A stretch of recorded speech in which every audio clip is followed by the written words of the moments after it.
میں نے ان کی خدمت میں یہ عرض کیا کہ ایک بہت مشہور اصول ہے کہ القرآن یفسر بعضہ بعضا، یعنی قرآن جو ہے وہ خود اپنی تفسیر آپ کرتا ہے۔ اس پر انہوں نے صاف انکار کر دیا اور کہا کہ یہ کس نے کہا ہے؟ میں نے عرض کیا کہ جی یہ تو سارے کہتے ہیں، سارے مانتے کہتے ہیں، کچھ نام بتائیں۔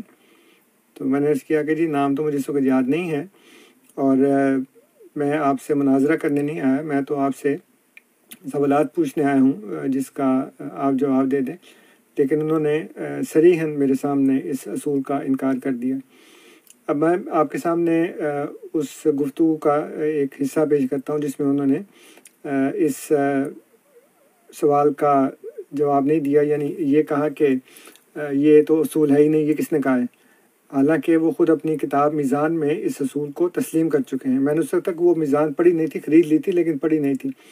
تو میں جب گھر آیا اور میں نے پھر وہ ان کی کتاب اٹھا کر دیکھی تو اس کے صفحہ 44 پر انہوں نے خود اس اصول کو پیش فرمایا ہے، نہ صرف پیش فرمایا بلکہ یہ فرمایا ہے کہ اس اصول کو ماننا چاہیے۔ تو اتنی حیرانگی کی بات ہے کہ جس اصول کو وہ خود مان چکے ہیں اس اصول کا وہ کیسے انکار کر سکتے ہیں۔ یہ ان کی جو ریکارڈنگ ہے وہ سنیے۔ قرآن کریم کو سمجھنے کا طریقہ جو قدیم سے چلا آ رہا ہے وہ یہ ہے کہ قرآن کو قرآن سے سمجھنا ہے۔ سب سے پہلا اصول تفسیر یہ ہے۔ یہ کس نے بیان کیا؟ ہمیشہ سے رائج ہے، اس لیے کہ قرآن مثال کے طور نہیں، مجھے نام یاد نہیں ہے، میں دیکھیں بھائی کہ میں نے پہلے کہا کہ میں آپ سے ڈیبیٹ کرنے نہیں آیا۔ گزارش یہ ہے کہ میرے جیسے طالب علم کو اس طرح کے حوالے کبھی ضرورت نہیں کرتے۔ جی تو آپ نے یہ دیکھ لیا ان کی کتاب میں سے بھی اور پھر ان کی ریکارڈنگ بھی سن لی کہ جس اصول کو انہوں نے اپنی کتاب میں لکھا ہے بڑے زبردست مستند اصول کے طور پر کہ اس کو ماننا چاہیے، اس کا انہوں نے میرے سامنے انکار کر دیا۔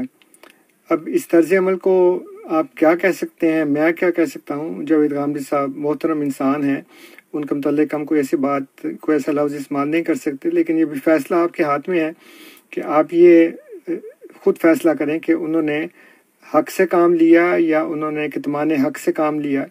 انہوں نے ایک اس بات کو جس کو وہ مانتے تھے اس کو میرے سامنے کیوں انکار کیا، اس کا انہوں نے اللہ تعالیٰ کے کلام کو جو اس کی آیات کی روشنی میں واضح ہے انسانوں کے ساتھ جو جاری ہے اس کا انکار کیوں کیا، اس اصول کا انکار کیوں کیا۔